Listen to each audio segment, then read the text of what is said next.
Thank you for listening to Footnotes, a Fellowship Mosaic podcast.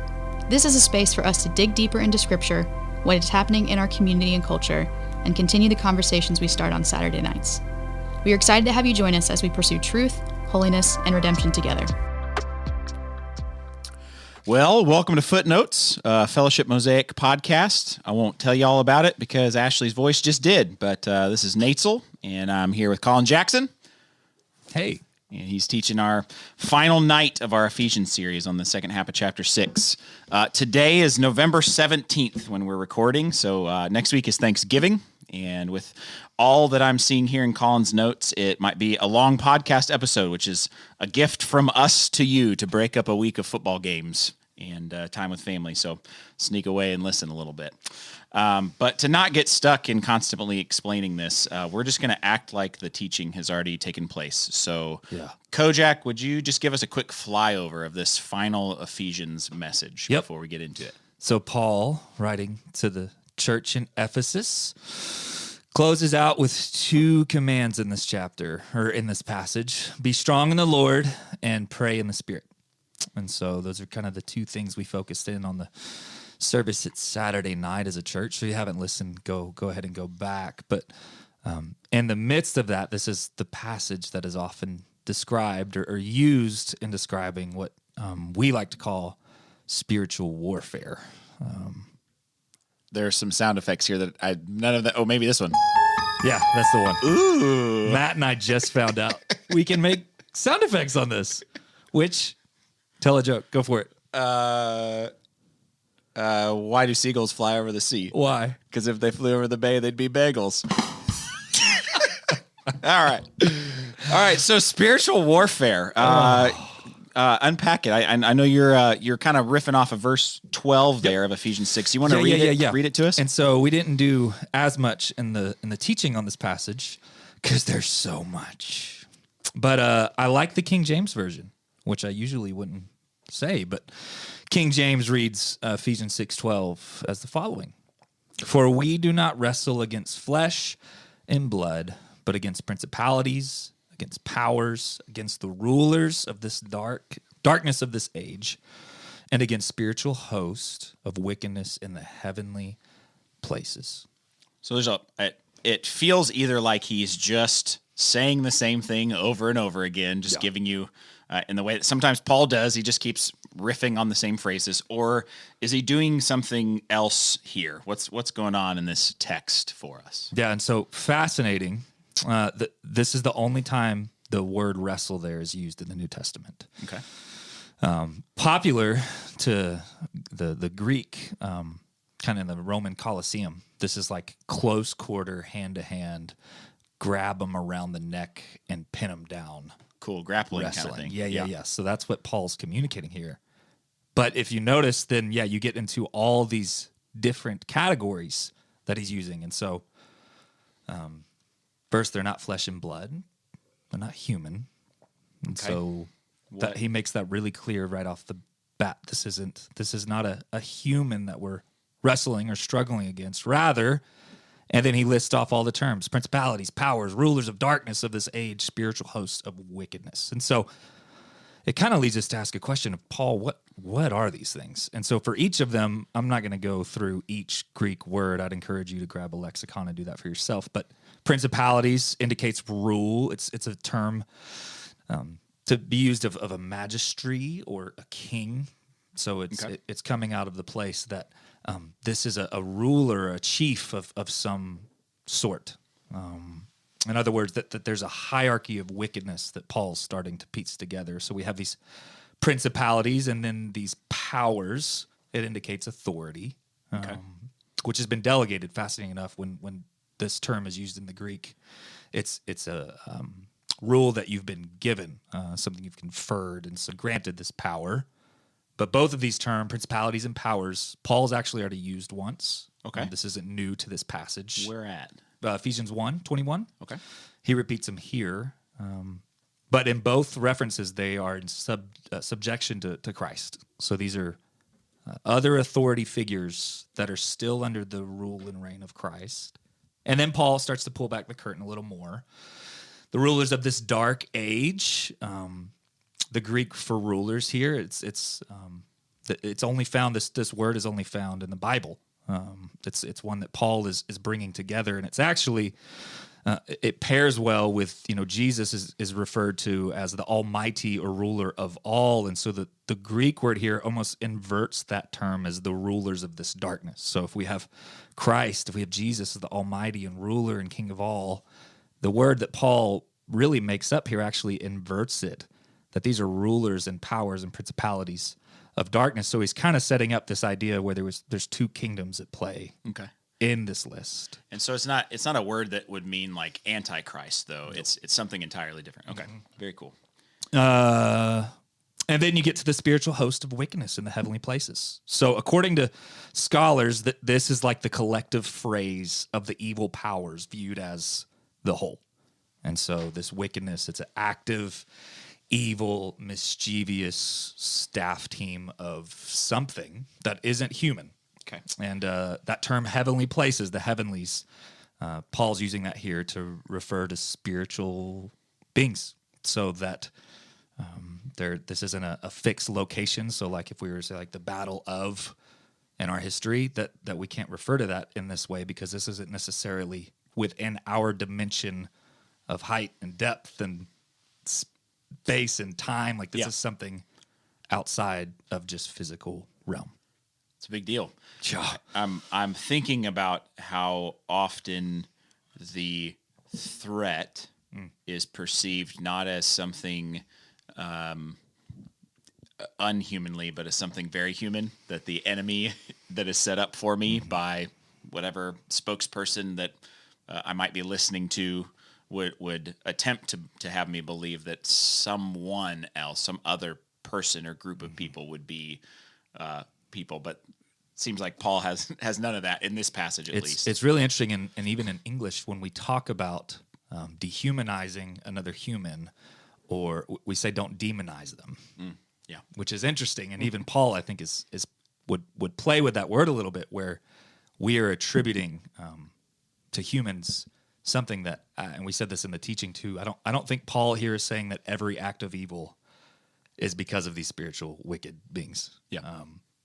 We said this Saturday, and we'll continue to say it. I mean, there were two beings represented there at the fall, and we had a spiritual one, and then we also had the human one. And so man is still responsible and complicit, however, not alone in the evil in this world.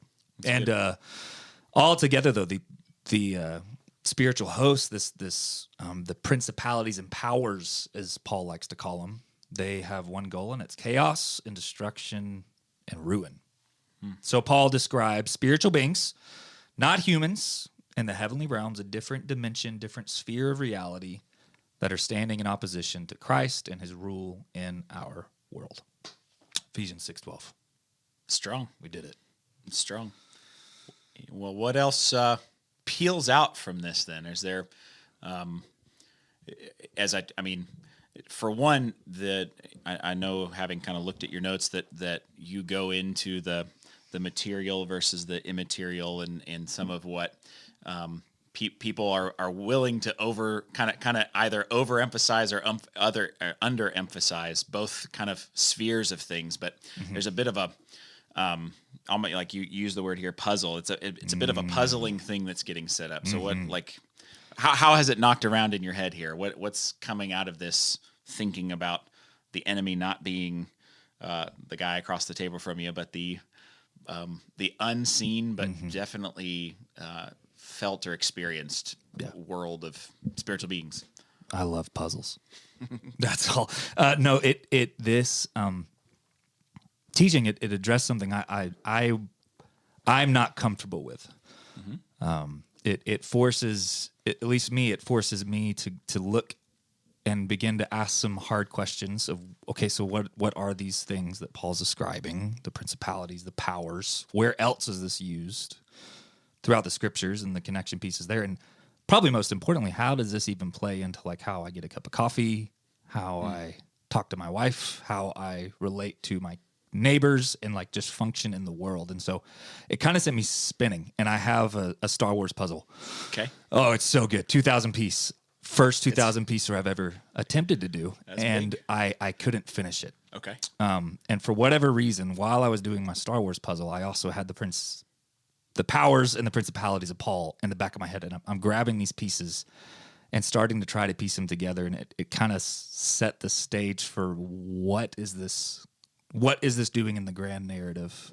If all the Bible is doing is one unified story of God stepping in and continuing to redeem and make all things new, how do these powers and principalities play out? And so as you start to search the scriptures and really develop, where is Paul getting this from? This idea of these spiritual beings, demons that are ruling this world and causing such chaos, and our struggle as followers of Jesus is with them. As you look throughout the scriptures, different kind of pieces of the puzzle come together. So first, Paul mentions them almost in every single epistle, at least once, sometimes more. But Ephesians, Colossians, Romans, Corinthians, Philippians, to the Thessalonica, a church in Thessalonica, almost every epistle, Paul mentions the reality of these demonic, wicked spiritual beings that are at work behind the scenes of human history. And it's always in contrast, in opposition to Jesus and his kingdom. And Paul's not alone in that. As you continue to look through the New Testament, you get the same idea, the same theme, this thread of the powers, the principalities, spiritual beings. Peter says the devil, a roaring lion, seeking someone to destroy. Jude has a lot to say, actually. Fascinating. If you've never read the book of Jude, Jude's got some weird thoughts. But which I'm now growing more and more in love with the weird thoughts of the Bible. Yeah. Spiritual beings that left their heavenly position. James says demons know God, and they shudder, referring to the same words there that Paul's using on the principalities. And then you get John on the island of Patmos, but at the same time in the throne room, and he sees all these different spiritual beings and gets a vision of them at work all throughout the letter of Revelation. And the apostles are getting this from somewhere, and you go to the Gospels and you see these powers and these principalities and Jesus regularly interacting with them and having conversation with them and casting them out. And that same idea of that Greek word to struggle, to wrestle with them, comes from the word to throw or to cast out. And so fascinating enough, here we are trying to wrestle not against flesh and blood, but against these demonic spiritual rulers. And Jesus is just throwing them left and right throughout the Gospels, like they cannot keep up with him. And even now, as he indwells, the Holy Spirit comes at Pentecost and acts. You see these principalities, these powers engaging after the resurrection. But then you get into the Old Testament, and this is the stuff that really began to fascinate me. Because Jesus and the New Testament writers, again, this isn't coming out of nowhere. And so it begins to even take you back to Psalms, and we'll talk about some of the scholars here in a little bit who've done a lot of work on it. But in particular, Psalm 82 says that God presides in the great assembly, and he renders judgment among the gods. Now, the word there is Elohim, and we talked a little bit about that on Saturday. Okay. And Elohim can mean absolutely big uppercase G, but it also refers to lowercase g. And that makes us really uncomfortable as Westerners. We're monotheists. We have one God, but it's communicating here that there's spiritual beings, that we have Yahweh, the one true God, and then you have these other spiritual beings, lower spiritual beings, who are his divine council, his assembly that's come together, and this council of spiritual beings that God has created to partner with. And all throughout that psalm, God actually references the principalities and powers that Paul was talking about, and he casts judgment upon them for operating in this world and rebellion against him, which is, again, not standalone verse. You go throughout the prophets and you continue to see them, and they're engaging on seeing these different powers and principalities. So just one real quick is Daniel has this really weird vision in Daniel chapter 10, which we're actually going to go be in Daniel in the spring. January, February. Come on. And there's this Prince of Persia guy who is wrestling with Gabriel and Michael. Names are significant in the Bible. It's fascinating. The Satan is a title. The devil is a title. Lucifer means bright star. We talked about that in the teaching. So if you missed it, he doesn't get a name. These principalities and powers usually don't get names. So I think it's fascinating that the biblical authors don't name them. Yeah. Rather, they talk about the locations and places where they're at work. So this Prince of Persia fool gets just stomped on, but he's putting on some fighting gloves to go against Michael. And so Daniel is talking to this angelic spiritual being, and in verse 13, the Prince of Persia resisted me for 21 days. This is an angel talking to him. And then Michael, one of the chief princes, fascinating again, using this term of power and principality, not just for darkness, but also with those who stuck around with God's divine counsel. And then we get into the Pentateuch, and Moses has some thoughts about it. And his final words, his like saying goodbye to the Israelites in Deuteronomy 32, he says that in reference to these spiritual, to Israel, that they stirred God to jealousy with strange gods, these powers, these Elohim, principalities. And 32:17, they sacrificed to demons that were no gods, to gods they had never known. And then, Moses is even getting this from somewhere else, where you get to Genesis 6 and the sons of God, and really weird, sensitive content for any children listening. But you have this idea that sons of God go into the daughters of man, and this really strange, weird story. And out of it come these Nephilim, these warriors, and these kings who are actually in opposition again to God's kingdom, and they're building their own kingdoms. And then that piece of the puzzle leads you back to Genesis 3, where you get that serpent, which is not a snake. A lot of fascinating terms there, but it appears as one who is leading these corrupt spiritual beings, somebody who's come to contend and experience that word enmity, which is not a word we use a lot, but it just means opposition. And in 3 verse 14 and 15, we get what is called the proto-evangelion, which is the first good news. Say it again. Proto-evangelion. That's a good word. Which means it's the first gospel. It's the first evangelization. It is God promising that there is going to be one from the woman's seed who's going to crush the head of that spiritual being. He will strike his heel. That snake will. It's going to strike the heel of the snake crusher, but the head of the snake ultimately gets crushed. And so I get to all these different pieces all across this scripture, and you come to something really beautiful and really mysterious and really comforting. And it's Jesus.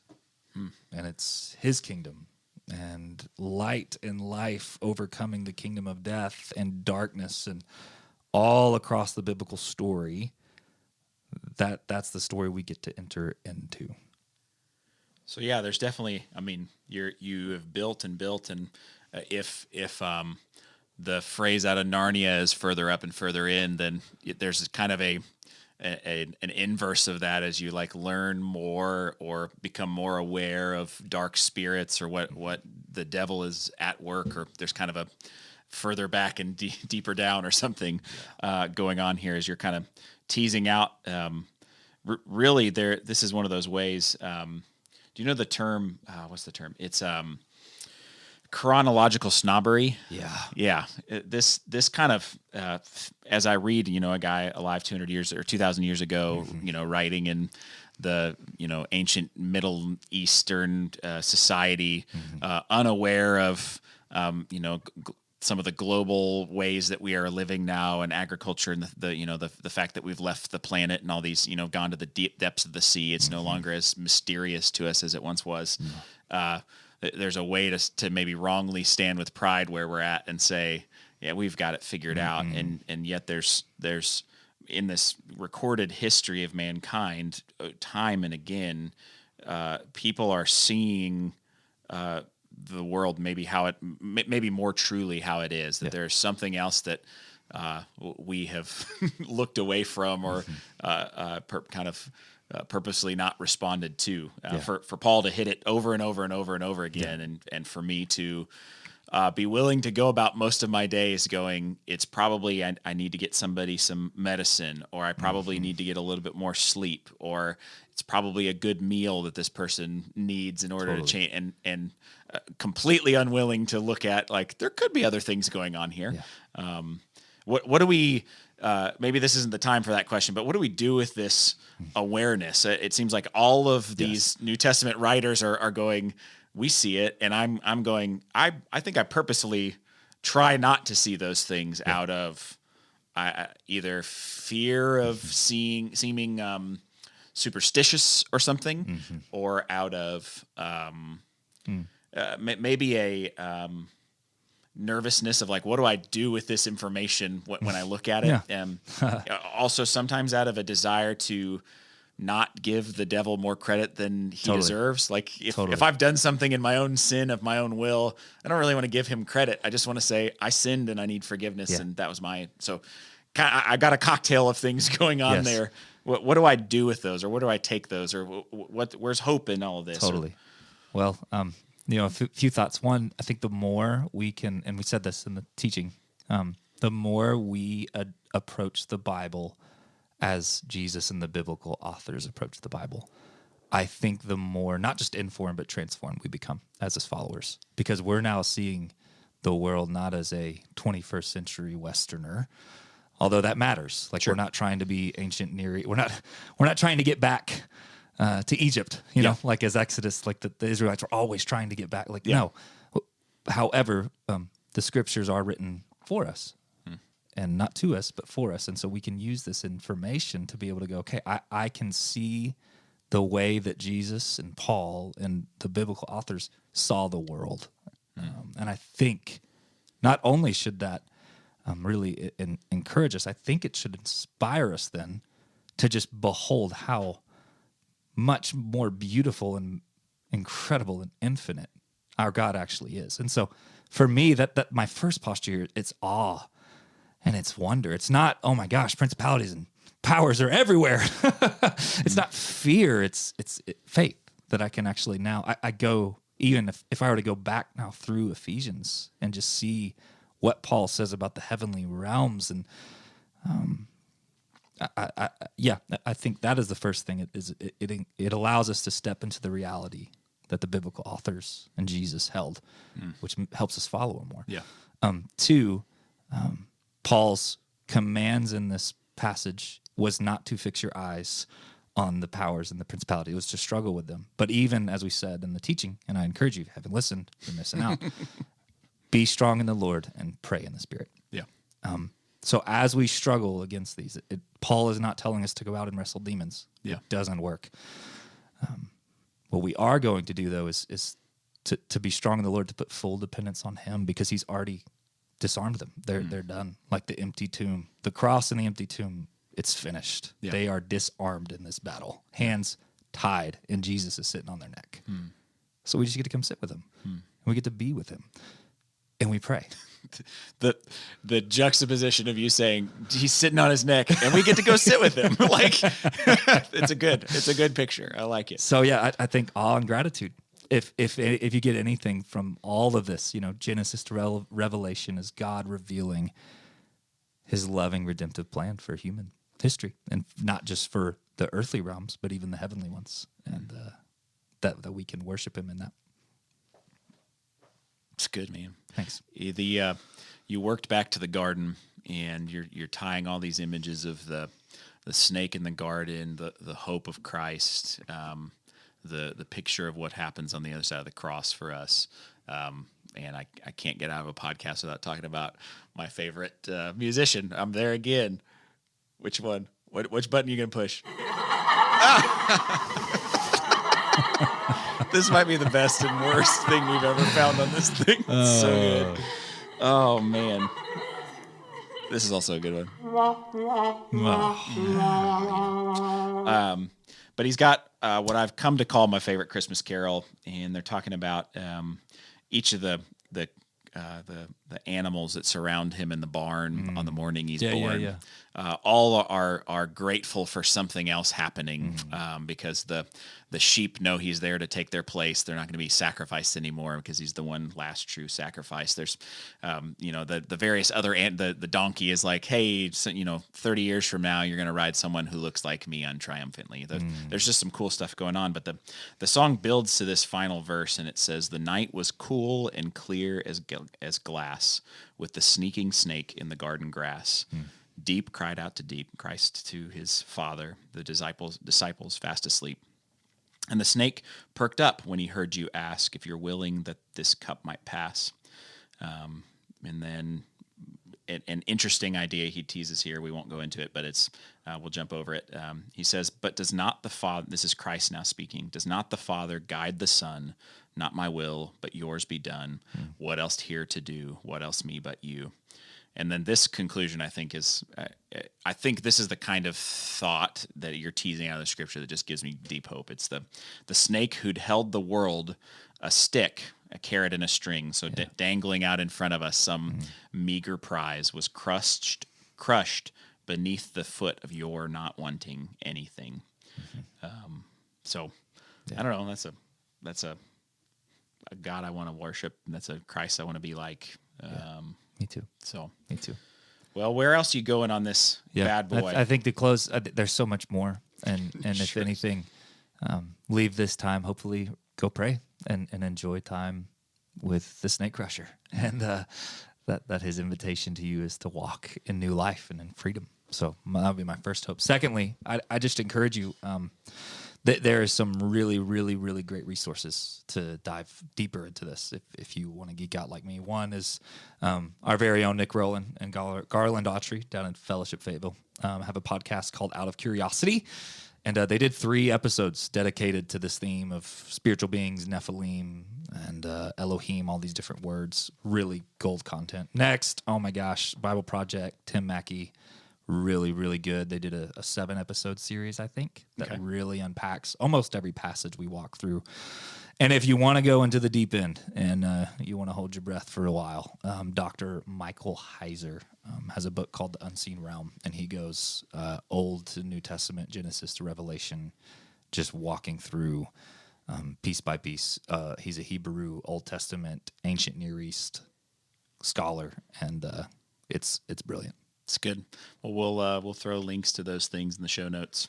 I'll throw another one in there just as a snake crusher has come up. One of my favorite kids' Bibles is The Biggest Story, and they've got a couple of different versions of the Bible storybook now by Kevin DeYoung, but they're taking that name for Christ, the snake crusher, and they just keep coming back to it throughout the scriptures. And it's beautiful. It's illustrated by a guy in a metal band, which I can't get mad about that, man. His name's Don Clark. Anyway, one more button. Can we hit one more button? One more button. Close it out. All right, we're gonna rock on out to the free world. We'll catch you next time, Mosaic. Love y'all. Wow!